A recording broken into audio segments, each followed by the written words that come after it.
The rain hammered against the windows of Harlem Hospital that November night in 1968, each drop seeming to echo the labored breathing of the man who had ruled these streets for nearly 4 decades. Ellsworth Raymond Johnson, known to everyone as Bumpy, lay in his hospital bed, his once powerful frame diminished by the heart that was finally giving out. But his mind, that calculating instrument that had outwitted cops, gangsters, and politicians alike, remained sharp as a razor's edge. In the corner of the private room stood a younger man, lean and hungry-looking, dressed in a camel hair coat that spoke of new money and dangerous ambitions. Frank Lucas had been summoned, and when Bumpy Johnson summoned you, you came without question. Frank had known this moment was coming. For months, he'd watched his mentor's health deteriorate, seen the way Bumpy would pause halfway up a flight of stairs, hand pressed against his chest, waiting for the pain to pass. But nothing could have prepared him for the gravity of what was about to unfold. The old man gestured weakly for Frank to come closer, and as he did, Bumpy's gnarled fingers gripped his wrist with surprising strength. What came next would set in motion a chain of events that would consume the FBI for a decade, turn Harlem upside down, and create one of the most enduring mysteries in the annals of American organized crime. "Everything I built, everything I took, everything I hid," Bumpy rasped, his voice barely above a whisper. "It's yours now, Frank. But you gotta be smarter than me. You gotta be colder than winter in these streets." Frank leaned in closer, his heart pounding as Bumpy began to speak of money, vast sums of it, hidden in places so clever that even the most sophisticated law enforcement agencies would tear the city apart looking for it. $50 million in cash, accumulated over decades of running numbers, controlling the heroin trade, and extracting tribute from every criminal enterprise in Harlem. Not in banks, not in offshore accounts, but in physical currency, stashed in locations that only Bumpy knew, and now only Frank would know. The genius of Bumpy Johnson wasn't just in how he made his money, it was in how he kept it invisible. While the Italian mob families were buying legitimate businesses and leaving paper trails that clever accountants could follow, Bumpy had stayed pure to the game. Cash was king, and cash left no trail if you knew how to hide it properly. Over the years, he had perfected the art of concealment, using the very infrastructure of Harlem itself as his vault. He had bought buildings through intermediaries, elderly church ladies whose names appeared on deeds but who answered only to him. He had cultivated relationships with craftsmen, carpenters, masons, and plumbers who could create hiding spaces within walls, beneath floors, and inside the bones of buildings themselves. Frank listened intently as Bumpy laid out the map of his hidden empire. The first location was a brownstone on 132nd Street, unremarkable from the outside, one of dozens that lined the block. But in the basement of that building, behind a false wall in the coal cellar, Bumpy had created a chamber that contained nearly $8 million in small bills. The money was wrapped in oilcloth, placed in military surplus ammunition boxes that had been treated to resist moisture, and stacked floor to ceiling in a space no bigger than a closet. The false wall was so expertly constructed that you could knock on it and never hear the hollow sound that would betray its secret. Only by removing specific bricks in a particular sequence would the wall slide open on hidden rollers. But that was just the beginning. Bumpy spoke of a funeral home on Lenox Avenue where he'd been a silent partner for 20 years. In the basement, where bodies were prepared for burial, there was a crematorium that hadn't been used in over a decade. Inside that crematorium, behind the fire brick lining, another fortune waited. Bumpy had paid the funeral director's son, a man with a severe gambling problem, to create the hiding spot and then quietly arranged for the son to be found dead of an overdose 6 months later. Cold, yes, but Bumpy hadn't survived this long by leaving loose ends. The funeral director himself knew nothing of what lay within his own building, and that ignorance had kept both the money and the man safe. As Bumpy continued, Frank began to understand the full scope of what he was inheriting. This wasn't just money, it was a masterclass in criminal strategy. There was cash hidden in a Baptist church in a neighborhood where everyone knew Bumpy attended services every Sunday, secreted away in a space above the choir loft that even the pastor didn't know existed. There was money buried in a cemetery plot that Bumpy owned, not beneath where his own headstone would one day stand, but under the neighboring plot, purchased under a false name and supposedly waiting for a relative who had never existed. There were safety deposit boxes scattered across the city, but not in Manhattan where the FBI would look. In small banks in Queens and the Bronx, rented under names that couldn't be traced back to him. The old gangster had even hidden money in plain sight, a move so audacious that Frank couldn't help but smile despite the solemnity of the moment. In a public housing project where Bumpy had grown up, there was a maintenance room that held the building's water heaters and electrical panels. Bumpy had befriended the maintenance supervisor decades ago, helped the man's family when they fell on hard times, and earned loyalty that money couldn't buy. In that room, inside dummy electrical boxes that appeared to be part of the building's infrastructure, but were actually completely disconnected, sat bundles of cash that maintenance workers walked past every single day without ever suspecting. But the crown jewel of Bumpy's hidden empire was something else entirely. And as he described it, Frank felt a chill run down his spine that had nothing to do with the November cold. During the Harlem Renaissance, Bumpy had befriended artists and musicians, not just as a patron, but as a genuine appreciator of their work. He'd helped a struggling jazz club stay afloat during the Depression, and the owner had never forgotten. That club had gone through several incarnations over the years, but the building remained, and beneath its stage, accessible through a trapdoor that opened only when you played a specific sequence of notes on the club's ancient piano, lay Bumpy's greatest treasure. Over $15 million, the accumulated profits from his most successful years, wrapped and preserved and waiting in the darkness. Bumpy's breathing was becoming more labored now, but he pushed on, his urgency giving him strength. He told Frank about the codes he'd need to remember, the people he'd need to contact, the specific words he'd need to say to prove he was Bumpy's chosen successor. He warned Frank about the dangers that would come with this inheritance, not just from the law but from other criminals who would sense the power vacuum Bumpy's death would create. The Italian families who had always resented Bumpy's independence would move to take over his territory. The young Turks in Harlem, who thought they were tougher and smarter, would challenge Frank's right to the throne, and the police would be watching everything, waiting for someone to make a mistake that would lead them to the fortune they suspected existed but could never prove. "The money's no good to you if you're dead or in prison," Bumpy said, his voice gaining a sudden strength. "You take it slow, Frank. You don't spend it all at once. You don't flash it around. You become invisible, you understand? The moment you start thinking you're untouchable is the moment they touch you." Frank nodded, committing every word to memory. He had learned much from Bumpy over the years, but this final lesson was perhaps the most important. The game wasn't about showing how much power you had. It was about having power that no one else knew existed.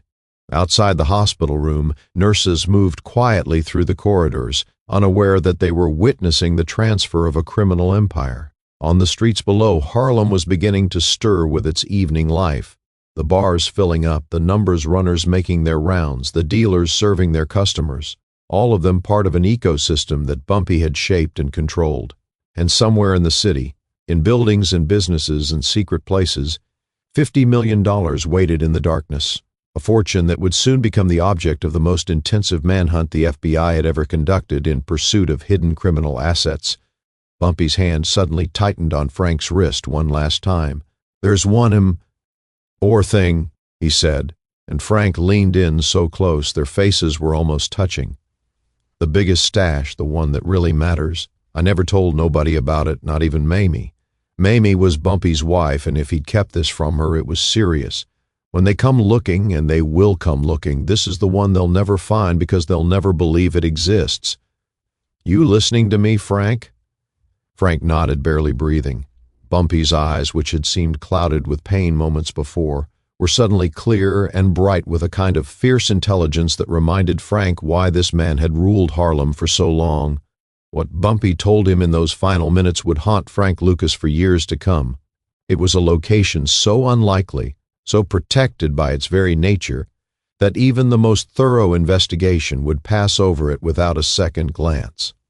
It was also the most dangerous to access, requiring patience, timing, and nerves of steel. But it contained more than $20 million, the core of Bumpy's fortune, the money he'd planned to use to legitimize his empire, to buy his way into legitimate society, to ensure that his grandchildren would never have to hustle the way he had. Now it would be Frank's burden to carry, his secret to keep, his fortune to protect. Less than 2 hours later, Ellsworth Bumpy Johnson suffered a massive heart attack and died before the doctors could revive him. The news spread through Harlem like wildfire, and within hours the balance of power in the neighborhood's underworld began to shift. Frank Lucas, the country boy from North Carolina who had come to New York with nothing but ambition and a willingness to do whatever was necessary, suddenly found himself sitting on a fortune that most people couldn't earn in 10 lifetimes. But he also found himself in possession of a secret that would make him a target for every law enforcement agency in the country. The FBI had been watching Bumpy Johnson for years, building cases that never quite stuck, following money trails that always went cold, interviewing witnesses who suddenly developed amnesia on the stand. They knew he had money hidden somewhere, lots of it, but they'd never been able to find it. With Bumpy's death, they saw an opportunity. Whoever inherited his operation would eventually need to access that money, and when they did, the FBI would be watching. Special Agent Dominic Amorosa, who had made Bumpy his personal obsession for over a decade, stood in his office at Federal Plaza and looked at the file folders that covered his desk. Somewhere in this city, he thought, there's $50 million in cash, and I'm going to find every last dollar of it. What Amorosa didn't know, what none of them knew, was that Frank Lucas had no intention of making it easy for them. He had learned from the master, and he would prove himself an even more elusive target than Bumpy had ever been. The game was just beginning, and the stakes had never been higher. The funeral of Bumpy Johnson was an event that brought Harlem to a standstill. Thousands lined the streets as the cortege made its way from the funeral home to the cemetery, and among them were faces that told the complete story of black life in mid-century New York. There were grandmothers who remembered when Bumpy had made sure their families had food during the Depression. There were businessmen who had received loans from him when white banks wouldn't give them the time of day. There were numbers runners and drug dealers, pimps and thieves, all paying their respects to the man who had kept order in their chaotic world. And scattered among the crowd were federal agents with cameras, photographing everyone who attended, building their database of known associates, waiting for someone to make a mistake. Frank Lucas stood near the gravesite, his face an impassive mask, giving away nothing of the turmoil inside him. In his pocket was a small leather notebook that Bumpy had pressed into his hand during their final conversation, its pages filled with coded notations that only Frank could decipher. Each entry represented a location, an amount, and a method of access. It was a treasure map written in a language that looked like gibberish to anyone who didn't have the key, and Frank had already memorized every page before burning the original in Bumpy's hospital room ashtray. The notebook in his pocket now was a decoy, filled with innocuous information about legitimate businesses and harmless contacts. If the police picked him up and searched him, they'd find nothing incriminating. But Frank wasn't thinking about the police as he watched Bumpy's casket being lowered into the ground.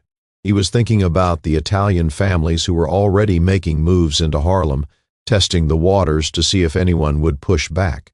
He was thinking about the young dealers who saw Bumpy's death as an opportunity to stake their own claims. And he was thinking about the money, $50 million hidden across the city, waiting for him to claim it. The question wasn't whether he would take over Bumpy's empire. He'd already decided that. The question was how to do it without painting a target on his back so large that the FBI could hit it blindfolded. The first thing Frank did was nothing, and in doing nothing he displayed the kind of strategic patience that would define his reign. While others scrambled to fill the power vacuum, while territories were fought over and blood was spilled, Frank remained in the background, watching, learning, and making careful calculations. He attended to his legitimate job as a chauffeur, driving wealthy clients around the city, playing the role of the humble workingman so convincingly that even people who knew his connection to Bumpy dismissed him as insignificant. All the while, he was building his network, identifying who could be trusted, who could be bought, and who needed to be eliminated. 3 months after Bumpy's funeral, Frank made his first move to access the hidden money. He chose the brownstone on 132nd Street because it was the least risky of all the locations. The building was scheduled for routine maintenance, and Frank had arranged through intermediaries to have himself hired as part of the crew on a cold February morning while the legitimate workers were taking their lunch break. Frank slipped down to the basement with tools that appeared completely appropriate for a maintenance man. He worked quickly, removing the specific bricks in the sequence Bumpy had described, and felt a rush of adrenaline as the false wall slid open to reveal the ammunition boxes stacked within. $8 million in small bills, just as Bumpy had said. Frank didn't take it all, that would have been stupid. Instead, he carefully removed approximately $2 million, taking bills from various boxes so that the remaining stacks didn't look depleted if someone somehow found the hiding place. He repacked what he took into a heavy-duty trash bag, the kind that maintenance workers used all the time, and carried it out of the building as if it were full of construction debris. No one gave him a second glance, just another working man doing his job, invisible in plain sight, exactly as Bumpy had taught him. That $2 million became Frank's stake for the operation he'd been planning since before Bumpy died. Instead of trying to maintain the old man's empire exactly as it had been, Frank was going to revolutionize the GAM. Entirely. He'd been thinking about this for years, turning it over in his mind during long nights, watching Bumpy work, seeing the inefficiencies and how the heroin business operated. The drugs came from the Italian mob, who brought it in from Sicily, cutting it so many times that by the time it reached Harlem, it was barely strong enough to give users a decent high. The mob charged premium prices for their garbage product, and everyone in the chain had to take their cut, driving the street price higher and higher. But Frank had an idea that was both brilliant and audacious. During his time in the military, stationed in Southeast Asia, he'd seen firsthand where the purest heroin in the world came from, the Golden Triangle, where the borders of Thailand, Laos, and Myanmar met, produced opium that was refined into heroin of such quality that it made the Italian product look like baby powder. What if he could cut out all the middlemen and go straight to the source? What if he could smuggle pure heroin directly from Southeast Asia, cut it himself to maintain quality control, and flood the market with a product so superior that he'd own the entire trade in a matter of months? It was an insane plan, the kind that would get most people killed or imprisoned. But Frank had something most people didn't have: Bumpy's hidden fortune to finance the operation. He used the $2 million from the brownstone to make his first connections, traveling to Southeast Asia under the guise of visiting military friends, meeting with the Hill Tribe warlords who controlled the poppy fields. He was careful, always careful, never revealing his true intentions until he was absolutely certain of who he was dealing with. And slowly, methodically, he built the infrastructure for what would become one of the most sophisticated drug smuggling operations in American history. While Frank was building his empire, the FBI was tearing Harlem apart looking for Bumpy's money. Special Agent Omarosa had assembled a task force dedicated solely to finding the hidden fortune. They interviewed hundreds of people, obtained warrants for dozens of properties, and conducted surveillance on anyone who had been close to Bumpy. They raided the funeral home on Lenox Avenue, but their search was cursory, focused on obvious hiding places in offices and storage rooms. They never thought to dismantle the crematorium, never suspected that behind the firebrick lining lay millions in cash. They searched the Baptist church where Bumpy had worshipped, but again, their investigation focused on the basement and the pastor's office. The choir loft with its hidden compartment remained undiscovered. Omarosa became obsessed with Frank Lucas, not because he had evidence connecting Frank to the hidden money, but because his instincts told him that Frank was the key, He had agents follow Frank constantly, documenting his movements, photographing everyone he met with, analyzing his financial records for any sign of unexploit. Net wealth. But Frank was careful, almost supernaturally careful. The money he was spending to set up his operation came in small amounts, passed through legitimate businesses that he controlled through intermediaries. His lifestyle remained modest. He lived in a decent apartment but nothing flashy, drove a nice car but not an expensive one, and maintained the appearance of a man who worked for a living. The breakthrough for Frank's operation came when he solved the problem of how to smuggle large quantities of heroin from Southeast Asia to New York. The answer was both horrifying and brilliant.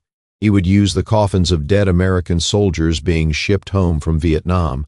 Frank had cultivated relationships with corrupt officials in the military mortuary services, men who for the right price were willing to look the other way, while Frank's people placed false bottoms in certain coffins, creating compartments that could hold several kilograms of pure heroin. The coffins would be loaded onto military transport planes, flown directly to American soil, and because they contained the bodies of fallen heroes, they would receive minimal inspection from customs officials. It was a plan that exploited the one thing that even hardened law enforcement officials were reluctant to thoroughly search: the remains of soldiers who had died serving their country. Frank knew it was morally reprehensible, knew that he was desecrating the memory of young men who had given their lives, but he also knew it would work. And in the ruthless calculus of the drug trade, effectiveness was all that mattered. The first shipment arrived without incident, and when Frank's people extracted the heroin from its hiding place and tested its purity, they found it to be exactly what he'd hoped for. This wasn't the diluted garbage that the Italian mob was selling. This was pure product that could be cut multiple times and still be stronger than anything else on the street. Frank branded his product Blue Magic, and it hit Harlem like a bomb. Users who had been chasing increasingly disappointing highs suddenly found themselves experiencing the kind of euphoria they'd thought was lost forever. Word spread through the addict community with viral speed, and within weeks, Frank's product was the only thing anyone wanted. The old dealers, still trying to sell the inferior Italian heroin, found their customer base evaporating. The Italian mob, accustomed to controlling the entire market, suddenly faced competition they couldn't understand or fight using their traditional methods. As his empire grew, Frank began carefully accessing more of Bumpy's hidden fortune. He retrieved money from the cemetery plot, excavating it himself in the middle of the night, working by flashlight, always aware that one wrong move could bring everything crashing down. He accessed several of the safety deposit boxes, traveling to Queens and the Bronx, using the false identities that Bumpy had established, walking out with hundreds of thousands in cash that he immediately put to work expanding his operation. But he was always careful never to take too much at once, never to create a pattern that investigators might detect. The jazz club with the hidden compartment beneath the stage presented a unique challenge. The club was still operating, though barely, and Frank couldn't simply walk in and demand access. Instead, he bought the building through a shell corporation, became the landlord, and arranged for extensive renovations. During the construction, which Frank oversaw personally, he finally accessed the chamber beneath the stage.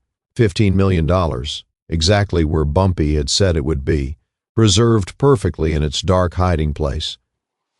Frank didn't move all of it. The hiding place was too good to abandon completely, but he did take out $5 million to fund the next phase of his expansion. By 1971, just 3 years after Bumpy's death, Frank Lucas was one of the most powerful drug dealers in New York City, and nobody in law enforcement had any idea who he really was. The FBI was still focused on the Italian mob families, still operating under the assumption that all major drug trafficking had to go through traditional organized crime channels. The idea that a black man from North Carolina could have built an operation that completely bypassed the Mafia was so far outside their paradigm that they literally couldn't see what was happening right in front of them. Frank had accomplished exactly what Bumpy had taught him. He'd become invisible by hiding in plain sight. But invisibility required discipline, and discipline was something that Frank struggled with as his wealth grew. He wanted to enjoy the fruits of his labor, wanted to show the world that the poor kid from North Carolina had made it. He started spending more openly, buying expensive clothes, taking lavish vacations, purchasing properties in his own name rather than through shell corporations.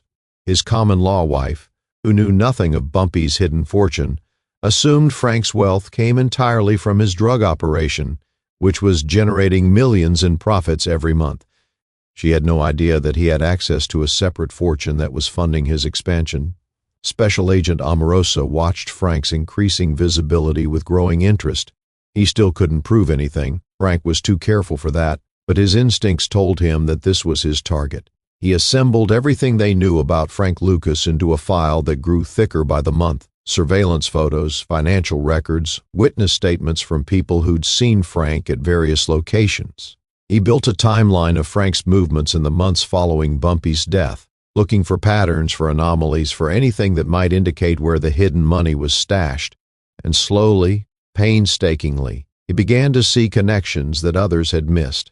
The brownstone on 132nd Street, where Frank had briefly worked as a maintenance man. The funeral home that Frank had visited several times in the months after Bumpy's death, supposedly to pay his respects, but staying longer than any legitimate visit required.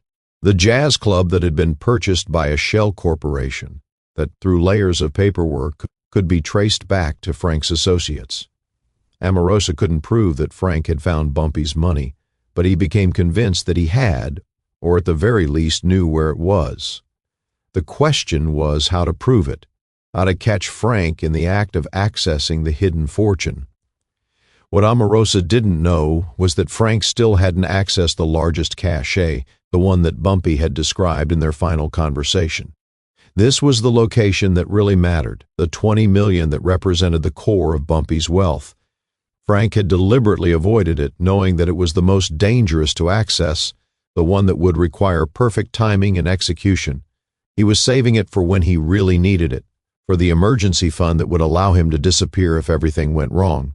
In the meantime, he continued to build his empire with the combination of his drug profits and the portions of Bumpy's fortune he'd already recovered. By the mid-1970s, Frank Lucas was at the height of his power. He controlled the heroin trade in Harlem and had expanded into other cities. He owned legitimate businesses, property, and had millions in cash hidden in his own secret locations. He had become, in many ways, even more successful than Bumpy Johnson had been. But success bred carelessness, and carelessness was the enemy of longevity in the criminal world. The moment that would begin Frank's downfall was approaching, though he didn't know it yet, and when it came, it would set in motion events that would finally reveal at least some of Bumpy's secrets to the world. The thing about empires, whether built on drugs or dynasties, is that they contain within themselves the seeds of their own destruction. Frank Lucas had spent years being careful, being smart, being invisible, just as Bumpy had taught him. But by 1975, 7 years after inheriting Bumpy's fortune and building his own on top of it, Frank was no longer the humble chauffeur who attended Bumpy's funeral. He was a millionaire many times over, and he wanted the world to know it. The discipline that had kept him safe was eroding, replaced by the kind of hubris that has destroyed powerful men since the beginning of time. It started with small things, little indulgences that seemed harmless, a fur coat that cost $50,000, a chinchilla hat that was so ostentatious it made people stop and stare. Frank told himself he'd earned the right to enjoy his success, that he'd been careful for so long that he could afford to relax a little. But in the drug trade, there's no such thing as relaxing a little. You're either careful all the time or you're caught. And Frank was about to learn that lesson the hardest way possible.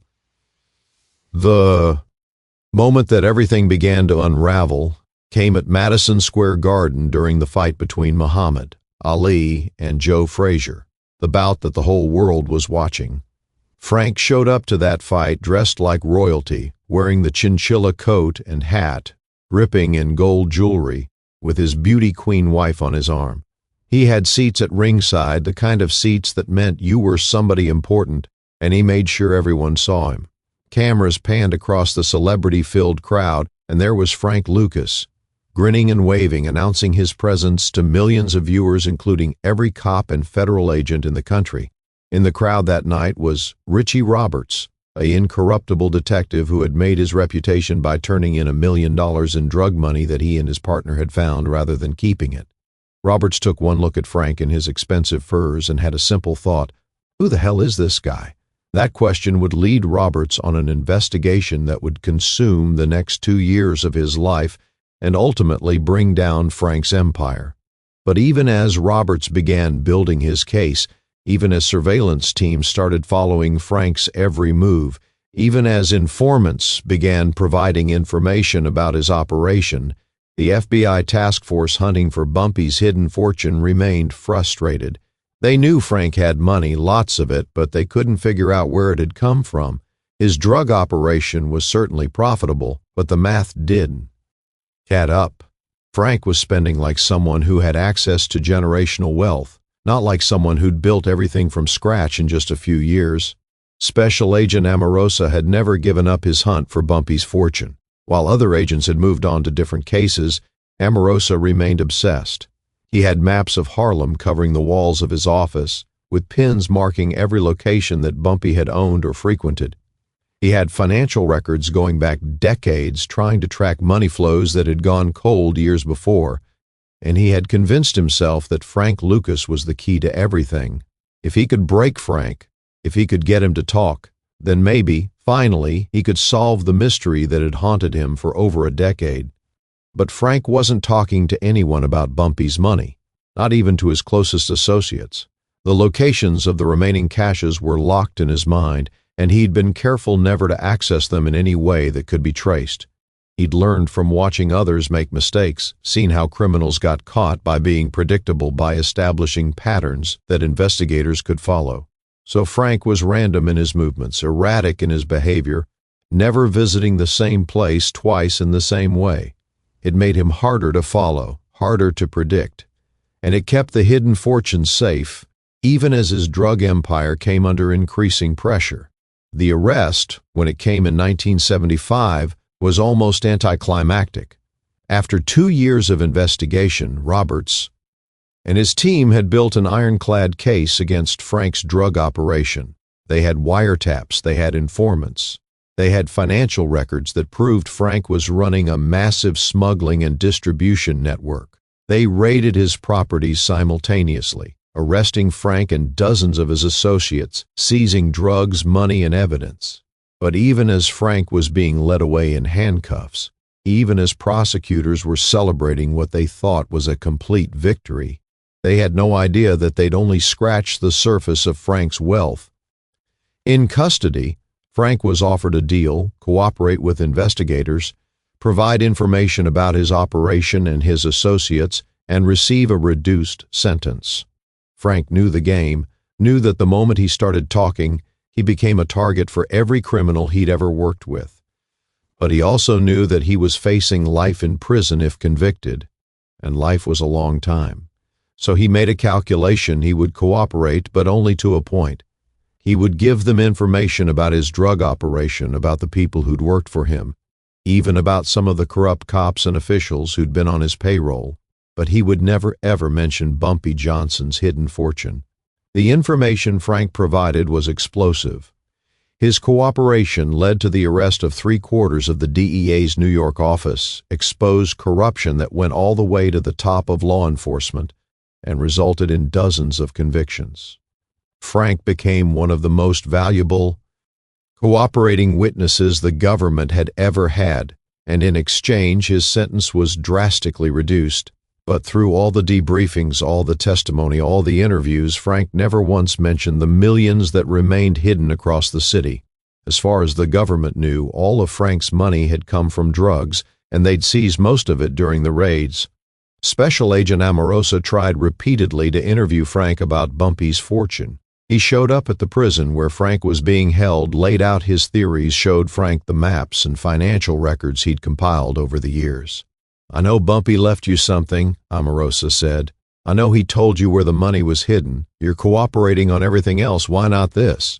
Frank just smiled and shook his head. "Bumpy was my friend," he said. And there's some things you don't talk about, not for no plea deal, not for nothing. You want to know where Bumpy's money is? Go find it yourself. And find it they tried. With Frank in custody and cooperating on other matters, the FBI intensified their search for the hidden fortune. They obtained warrants for every property that Bumpy had ever owned or visited regularly. They interviewed everyone who'd known him, from fellow criminals to legitimate businessmen, from former lovers to old enemies. They brought in ground-penetrating radar to search for buried caches. They had structural engineers examine buildings looking for hidden compartments.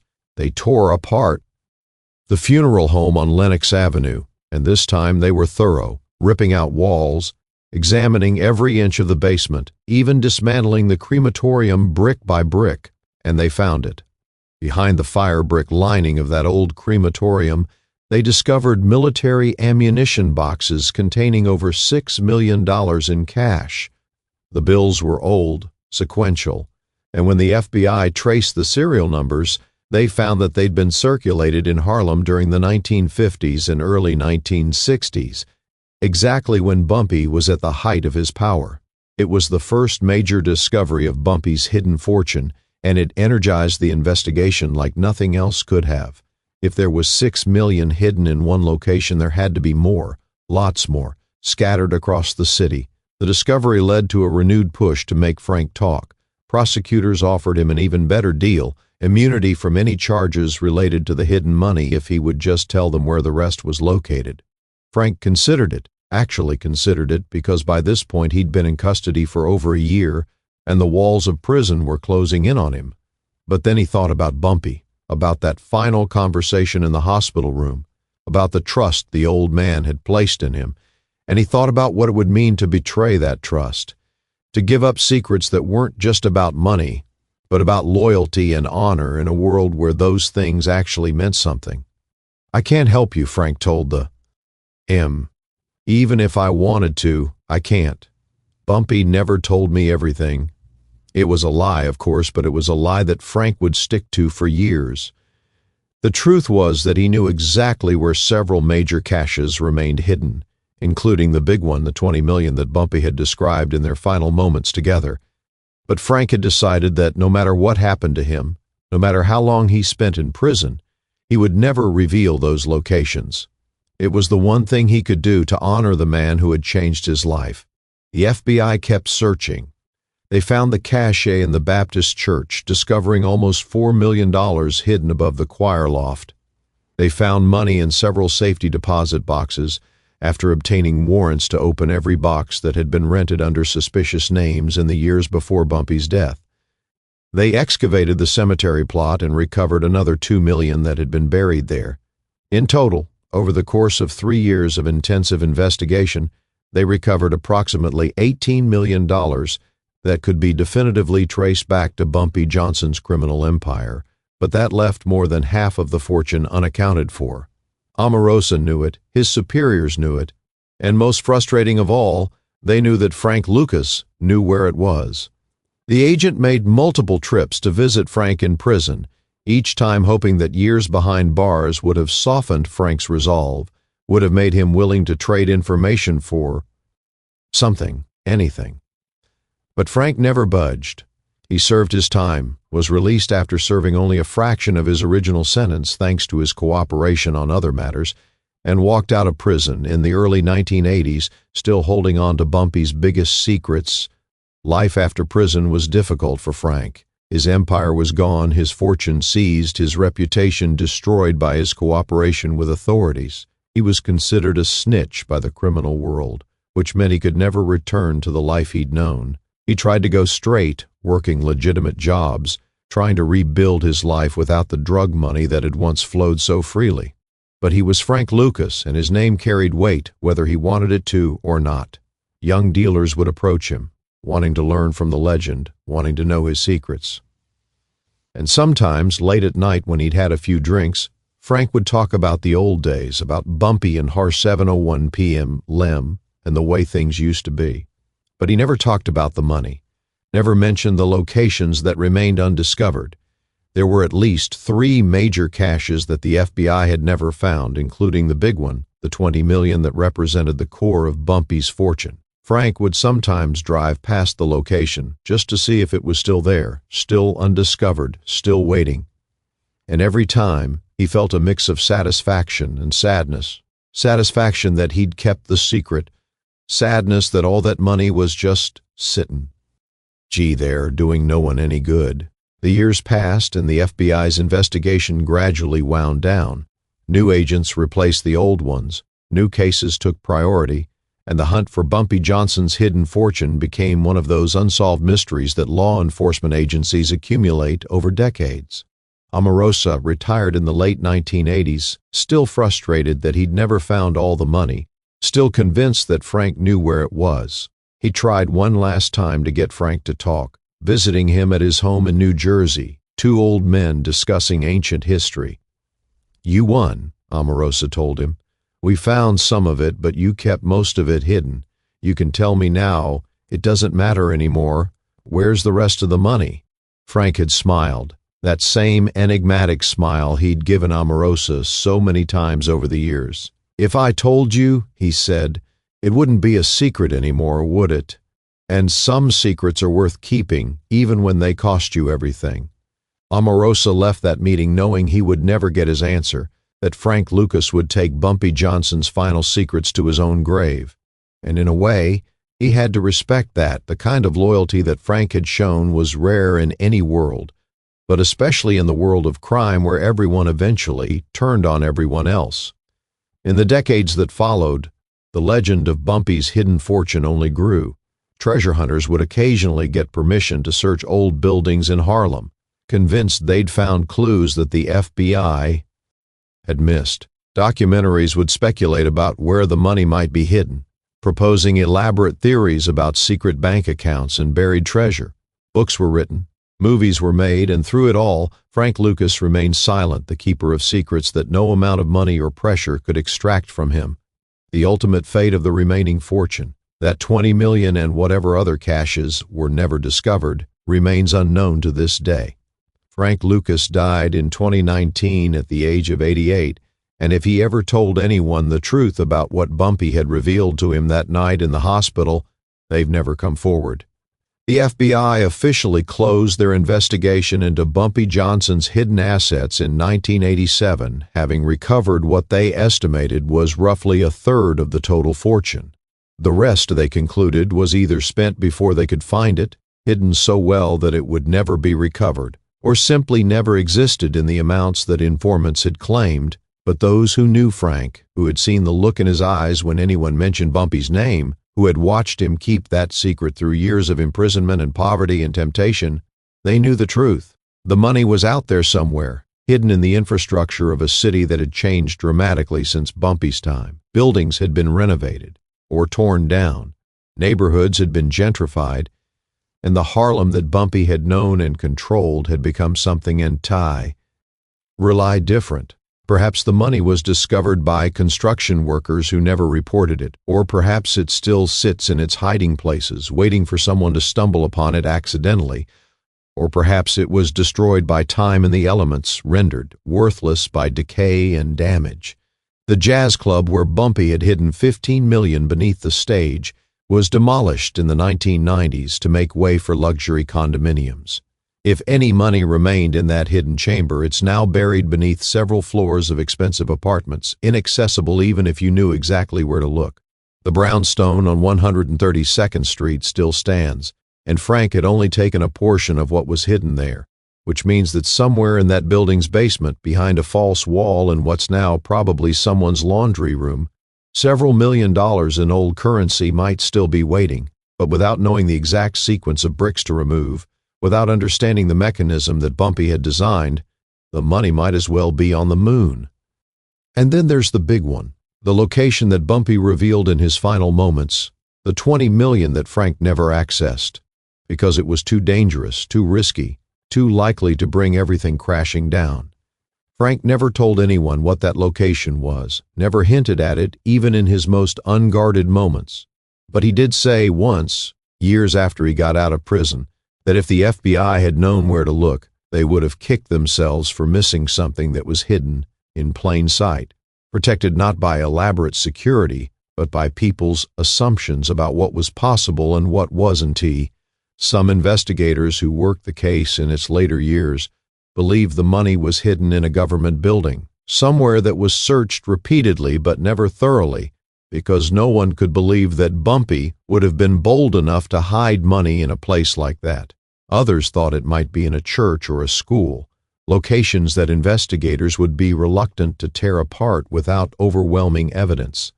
Still others believed that Bumpy had hidden the money in a location that no longer existed, that time and urban development had destroyed whatever building or structure had concealed his fortune.